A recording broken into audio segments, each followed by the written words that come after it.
డబ్బు, అనారోగ్యం, ఉద్యోగం, వ్యాపారం అప్పులతో బాధపడుతున్నారా? వెంటనే జేకేఆర్ గురువు గారికి కాల్ చేసి అపాయింట్మెంట్ తీసుకోండి. Hi viewers, India's largest digital media network Suman టీవీకి స్వాగతం. ప్రస్తుతం మనతో ఉన్నారండి motivational speaker and language trainer Vijaya Bangaru Amma. So US లో మన భారతీయుల పరిస్థితి ఎందుకు ఇలా అయిపోయింది, ఎంత దారుణంగా ఉంది, వాళ్ళ తల్లిదండ్రులు ఎలాంటి భయభ్రాంతులకు ఉన్నారు, లేదు అంటే అక్కడ ఉన్న పిల్లల టెన్షన్ ఏంది, అసలు ఇవన్నీ జరగడానికి కారణం ఏంటి, ఎందుకు యుఎస్ లో మన ఇండియన్స్ ని బయటికి పంపిస్తున్నారు అనేది ఒక్కసారి అమ్మ ద్వారా మనం కొన్ని విషయాలు తెలుసుకుందాం. అమ్మ నమస్తే. అమ్మ నమస్తే రాధిక. సో నిజంగా చెప్పుకోనికి చాలా బాగుంటదమ్మా. మా అబ్బాయి యుఎస్ లో ఉన్నాడు, మా అమ్మాయి యుఎస్ లో ఉంది, అమెరికా సంబంధం, మా అబ్బాయి యుఎస్ లో చదువుతున్నాడు, ఆస్ట్రేలియా, యూకే, చెప్పుకోనికి ఎంత బాగుంటాయో. బట్ ప్రాక్టికల్ గా పిల్లలు అక్కడ ఏం చేస్తున్నారు, వాళ్ళకి ఎలాంటి కష్టాలు వస్తున్నాయి, భరించలేని కష్టాలు వస్తాయి, రండి అని చెప్పడం కూడా తల్లిదండ్రుల బాధ్యత అమ్మా. సో ఫస్ట్ ఏంటమ్మా, యుఎస్ లో ఉన్న ఇండియన్స్ ని ఎందుకు పంపించాలి అని అనుకుంటున్నారు? యుఎస్ లో చాలా పనిచేసి, అంటే ఈ మధ్య ట్రంప్ గారు ఒక రూల్ పెట్టారు. ఏంటంటే ఆయన చెప్పేది ఏంటంటే, ఎవరైనా సరే ఉద్యోగ H1B వీసాకి వెళ్ళిన వాళ్ళు, అంటే ఎవరైనా స్పాన్సర్ చేస్తే వాళ్ళే అవన్నీ ప్రొవైడ్ చేస్తారు, వీళ్ళు జాబ్కి వెళ్తారు. వెళ్ళిన తర్వాత 1 year 2 years ఎంత టైం ఉంటో అంత టైం పని చేసుకొని మీరు మీ ఇండియాకి వెళ్ళిపోండి అని చెప్తున్నారు. అట్లాగే స్టూడెంట్ వీసా మీద వెళ్ళిన వాళ్ళు మీ చదువు అయిపోగానే మేము పంపించేస్తున్నామని చెప్తున్నారు. అంతేగాని అంటే నిజంగా అక్కడ సెటిల్ అయిపోయి జాబ్ చేసుకునే వాళ్ళని ఏమనట్లేదు. వచ్చిన ప్రాబ్లం ఏంటంటే, మీరు ఏ పర్పస్ కోసం వచ్చారు, ఆ పర్పస్ అయిపోయిన తర్వాత వెళ్ళిపోండి. చదువుకోవడానికి వచ్చారు కదా, మీరు ఎంఎస్ చేయడానికి వచ్చారు కదా, ఎంఎస్ అయిపోగానే వెళ్ళిపోండి. మన వాళ్ళు ఏం చేస్తున్నారంటే, అక్కడికి వెళ్ళి చదువుకుంటూనే పార్ట్ టైం జాబ్ చేస్తూ, ఎందుకంటే తల్లిదండ్రులు నేను ఇక్కడికి రావడానికి అప్పులు చేశారు, సో వాళ్లకు నేను మళ్ళీ నాకు వాళ్ళు పంపించే పరిస్థితి కాకుండా నా డబ్బులు నేనే సంపాదించుకోవాలని వాళ్ళు రాత్రింబగళ్ళు కష్టపడి చదువుకుంటూ, చాలా మంది మన దగ్గర నుంచి వెళ్ళిన వాళ్ళు అక్కడ పని చేసి కష్టపడి సంపాదించుకుంటున్నారు అనమాట. వాళ్ళేం తప్పు చేయట్లేదట. కాకపోతే ఇప్పుడు ఈ ట్రంప్ ఏమంటున్నాడంటే, అలా వీలు లేదు, మీరు ఎక్కడ పార్ట్ టైం జాబ్ చేయడానికి వీలు లేదు, ఎవరైనా సరే మీ ఉద్యోగం ఎంత ఉందో, కాంట్రాక్ట్ టైం ఎంత ఉందో ఆ టైం అయిపోగానే మీరు ఇండియాకు వెళ్ళిపోవాలి. వెళ్ళిపోకపోతే $14,000 మీరు పెనాల్టీ కట్టాలి. తర్వాత ఏమంటున్నారంటే, ఈ మధ్యలో అంటే మీరు ఇప్పుడు ఇక్కడ ఉన్న టైంలో ఏమాత్రం మీరు అమెరికా గురించి వర్స్ట్ అంటే వ్యతిరేకంగా మాట్లాడినా, ఏమాత్రం మీరు యాంటీ సోషల్ యాక్టివిటీస్ అంటే ట్రాఫిక్ లో వెళ్తూ ఏ చిన్న తప్పు చేసినా కూడా వాళ్లకు జైలు శిక్షే. కాబట్టి అంటే ఇది ఏంటంటే ఒక రకమైన హరాస్మెంట్. ఇలా అయినా చేస్తే వీళ్ళు వెనక్కి వెళ్ళిపోతారు అని చెప్పేసి, నిజంగా చక్కగా అక్కడ స్థిరపడి ఉద్యోగాలు చేసుకునే వాళ్ళకి ఇటువంటి వచ్చిన ప్రాబ్లం ఏంటంటే స్టూడెంట్స్ కి. ఆ స్టూడెంట్స్ పాపం చదువుకుంటూ తల్లిదండ్రులను ఇబ్బంది పెట్టడం ఎందుకని చెప్పేసి ఏదో చిన్న పార్ట్ టైం జాబ్ చేసుకుంటూ వాళ్ళు చదువుకుంటూ ఆ ఉన్న డబ్బులతో చాలా నానాక కష్టాలు పడి ఒక పూట తిని ఒక పూట తినకుండా ఇటు చదువుకోవాలి, ఇటు ఉద్యోగానికి వెళ్ళాలి.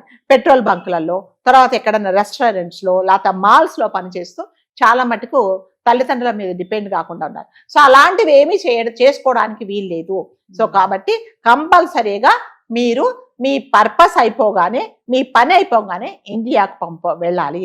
లేకపోతే నేనే పంపించేస్తాను అనేది ఇప్పుడు ఒక కొత్తగా జరుగుతున్నది. కొంతమంది పేరెంట్స్ ఏంటంటే, వాళ్ళ పిల్లలు అమెరికాలోనే ఉండాలి, అక్కడే పని చేసుకోవాలి, వాళ్ళకి ఏమైనా పడిని వాళ్ళ కష్టాలు వాళ్ళు పడ్డని వీళ్ళకు ప్రిస్టేజ్ ఇష్యూ ఏంటంటే, మా అబ్బాయి అమెరికాలో ఉన్నాడు, మా అమ్మాయి అక్కడ ఉన్నది, అంటే అదొక పెద్ద గ్రేట్ గా చెప్పుకున్నారు. అంటే ఎంత కష్టాలు పడుతున్నారు.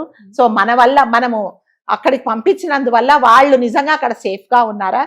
స్టూడెంట్ లైఫ్ అంటే ఏముంటదండి, జనరల్ గా స్టూడెంట్ లైఫ్ అయితే మన దగ్గర ఏముంటది, కాలేజ్కి వెళ్తారు, యూనివర్సిటీకి వెళ్తారు, స్కూల్కి వెళ్తారు, చదువుకుంటారు, ఇంటికి వచ్చి వాళ్ళ చదువు పేరెంట్స్ చూస్తుంటారు. అక్కడ ఏంటి, వాళ్ళ సర్వైవల్ కోసం చూసుకోవాలి, ప్లస్ వాళ్ళ చదువు వాళ్ళు కాన్సన్ట్రేషన్. అట్లాంటిప్పుడు ఎంత కష్టం అవుతుంది అనేది తల్లిదండ్రులు ఆలోచించట్లేదు. కొంతమంది పిల్లలు చాలా మటుకు, అమ్మ మేము ఉండలేకపోతున్నాం, వద్దు రావద్దు, నువ్వు అక్కడే ఉండు, ఇక్కడ ఊర్లో అందరికి చెప్పేసాను నేను, మా వాడు అక్కడ చదువుకుంటున్నాడు, అక్కడ ఉద్యోగం చేస్తున్నాడు అని అనుకున్నారు. కానీ వాళ్ళ కష్టాలు ఏంటని వీళ్ళని వెళ్ళి వారు 2-3 నెలలు ఉండమంటే నై బాబాయ్ మేము ఉండమని వెనక్కి వచ్చేస్తున్నారు. మరి మా పిల్లలు ఎంత కష్టపడుతున్నారని చూడట్లేదు. నేను మొన్న ఎవరో ఒక ఆవిడని కలిశాను. ఆవిడ అన్నది, అంత బాగున్నారు మేడం, ఏమీ ప్రాబ్లం లేదు, ఇంకేంటండి హ్యాపీ ఫ్యామిలీ. లేదు మేడం, నాకు ఒక చాలా బాధగా ఏంటంటే, ఒంట్లో బాగాలేదా, ఆరోగ్య సమస్య ఏమి లేదండి, మరి ఫైనాన్షియల్గా ఏమీ లేదండి, మరి ఏంటంటే మా అబ్బాయిని వెళ్ళమంటే అమెరికాకి వెళ్ళి ఉండి చదువుకోరా అంటే వెళ్ళనంటున్నాడండి. అసలు నాకు నేను బతుకున్న రోజులలో ఈ కోరిక తీరుతుందో లేదో అంటుందండి ఆవిడ. వాడేమో నేను వెళ్ళను మర్రో, నేను మీకు ఒక్కడే అబ్బాయిని, ప్లస్ తర్వాత నాకు అసలు ఎటువంటి, కొంతమందికి అసలు అక్కడ వెళ్ళడం ఇష్టం ఉండదు, ఇండియాలోనే ఉండాలని ఉంటుంది. మేము ఎంత కష్టపడ్డా అక్కడ ఒకవేళ లక్షలు వచ్చినా ఇక్కడ మాకు వేలల్లో ఉంటాం, మేము తల్లిదండ్రులను చూసుకుంటాం అనే పిల్లలు చాలా మంది ఉన్నారు, అమ్మాయిలు కానీ అబ్బాయిలు. ఆడేమో నేను వెళ్ళనమ్మా, నేను మీ దగ్గరే ఉంటాను, ఎందుకంటే మనకు కూడా ఎవరు చుట్టుపక్కల ఎక్కువ లేరు, మిమ్మల్ని చూసుకోవాలి, మీకు 70 సంవత్సరాలు వచ్చాయి అని అంటే, లేదండి మేము చనిపోయినా కూడా పర్లేదు ఆవిడంటది, నేను చనిపోయలేక మా వాడు అక్కడ ఉండాలి, నాకు అప్పుడండి తృప్తి అంటుందండి.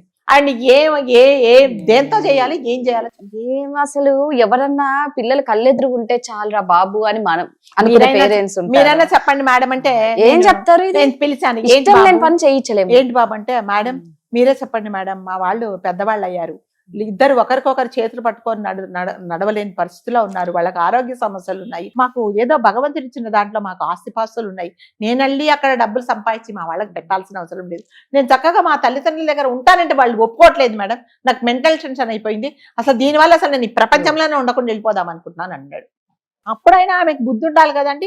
లేదు లేదు వాడు అట్లానే అంటాడు మేడం, మీరు సర్ది చెప్పమంటాడు, నేను 4 చీవాట్లు పెట్టేసి వచ్చా, మీకు మీ అబ్బాయి కావాలా లేకపోతే అక్కడ ఉండి ప్రిస్టేజ్ కావాలా అంటే, మేడం అదొక కోరిక మేడం అంటే, ఏం కోరిక ఇష్టం లేకుండా బలవంతంగా అవతల చేత చేయించడం కోరిక అంటే అబ్బాయి కూడా తల్లిదండ్రుల కోసం ఆలోచిస్తున్నాడు కదండి. అంటే నేను ఎందుకు చెప్తున్నానంటే, ఇట్లా చాలా మంది తల్లిదండ్రులు ఉన్నారండి, వద్దు మేము వెళ్ళం మర్రో అంటే కూడా బలవంతంగా అక్కడికి పంపించేసి, మేము కష్టాలు పడుతున్నామంటే కూడా నువ్వు ఎటువంటి కష్టమైన పడు, నువ్వు మాత్రం రావద్దు అనే వాళ్ళు కూడా ఉన్నారు. అక్కడ మా పిల్లలు ఉన్నారు, అక్కడ మా పిల్లలు చదువుకుంటున్నారని చాలా ప్రౌడ్ గా ఫీల్ అవుతున్నారు, కానీ వాళ్ళకి నిజంగా ఎంత కష్టాలు వస్తున్నాయి అంటే, ఇప్పుడు నేను చెప్పిన ఎపిసోడ్ లో నిజంగా మీ పిల్లల చదువు అయిపోతే తప్పకుండా వెనక్కి రమ్మని చెప్పండి, ఉద్యోగం రీత్యా పోతే అక్కడ ఒకవేళ కాంట్రాక్ట్ పీరియడ్ అయిపోయి ఇంకా వాళ్ళు ఉండకూడదు అన్నప్పుడు తప్పకుండా పంపించండి. ఎప్పుడైనానండి ఇష్టం లేకుండా నేను నీ దగ్గర ఉంటానంటే మీరు ఎన్నో తప్పులు వెతుకుతారు, నన్ను ఎలా బయటికి పంపించాలని, అంతే కదా. నేను మీ ఇంట్లో వచ్చి ఉన్నానండి, ఒక రోజు ఉన్నాను, రెండో రోజు మీరు చెప్పారా అమ్మ ఇంకా వీలు కాదు వెళ్ళిపోండి అంటే, లేదు నేను ఉంటాను అంటే, సరే రెండో రోజు భరించారండి, మూడో రోజు 4వ రోజు నన్ను ఎలా బయటకు పంపిస్తారని మీరు ఆలోచిస్తారు, ఎందుకంటే నేను ఉండడం ఇష్టం లేదు, ఇప్పుడు అక్కడ జరిగేది కూడా అదే.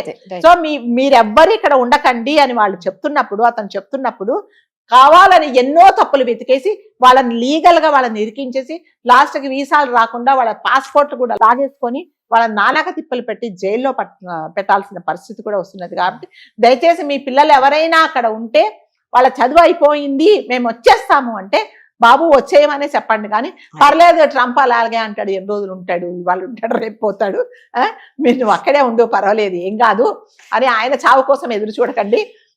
రేపొద్దున ఏమవుతుందంటే, మీ పిల్లలు కష్టపడిపోయి అక్కడ వస్తే మీరు తిడతారు, అక్కడ ఉందామంటే ఆడెళ్ళి పంపంటున్నాడు, నిజంగా వస్తే ఇక్కడ అక్కడేమో వెళ్ళి పంపంటాడు ఆయన, ఏం చేస్తారండి లాస్ట్కి ఏం చేస్తారు, అసలు ఎక్కడే ఉండకుండా వెళ్ళిపోతారు పైకి. కాబట్టి దయచేసి మీ పిల్లలు ఎవరైనా ఉంటే, దయచేసి వాళ్ళు ఎవరైనా వస్తారు అంటే, ఇప్పుడు నేను ఇందాక చెప్పిన ఎపిసోడ్ లాగా కాకుండా, బాబు నా చచ్చిపోయే లోపల నా చివరి కోరిక ఏంటి అంటే, ఎవరైనా 70 సంవత్సరాల వాళ్ళు నేను ఆ పుణ్యక్షేత్రం చూద్దాం అనుకుంటే, నా కొడుకు పెళ్లి చూద్దాం అనుకుంటే, ఇవిడకి చనిపోయినా పర్లేదు, చనిపోయే లోపల మా వాడు అక్కడ ఉండాలి, అది నా కోరిక అంటుంది. కాబట్టి అలాంటి పిచ్చి కోరికలు కోరుకోకండి. సో ఇప్పుడు నిజంగా తల్లిదండ్రులకు ఆందోళనగా ఉంటది, ఎందుకంటే మా పిల్లలు అక్కడ ఇబ్బంది పడుతున్నారని. అతను చెప్పింది కూడా మా కోసమే అనుకొని, మన దేశం కోసం మనం పనిచేసుకుందాము, మన టాలెంట్ ఏందో మనం ఇక్కడ చూపించుకుందాము కదా. కాకపోతే అక్కడ కొంచెం తక్కువ అక్కడ ఎక్కువ రావచ్చు, ఇక్కడ తక్కువ రావచ్చు కదా. మన వాళ్ళని చూసుకుంటూ మనము ఉండొచ్చు, పచ్చడన్నం తిన్నా పర్లేదు, మీరు అక్కడికి వెళ్ళి పిజ్జాలు బర్గర్లు బిర్యానీ తినే బదులు ఇక్కడ మనం ఉంటాము అని అనుకునే వాళ్ళు మాత్రం కంపల్సరిగా ఉండేలాగా తల్లిదండ్రులు కూడా అందులో పిల్లలకి ధైర్యం చెప్పండి, ఇష్యూ ఏమి లేదండి. అందులో అమెరికాలో వెళ్ళి చదువుకొని అక్కడ ఉద్యోగం చేస్తేనే గొప్ప కాదండి. రేపొద్దున మీకు ఒంట్లో బాగాలేకపోతే మీ పక్క ఊర్లో ఉంటే పరిగెత్తుకుంటూ ట్రైన్ లోనో ఫ్లైట్ లోనో పరిగెత్తుతాడు. నిజంగా భగవంతుడు మిమ్మల్ని తీసుకెళ్తే వాడు రావడానికే, మీ శవాన్ని చూడడానికే రావడానికే చాలా టైం పడుతుంది.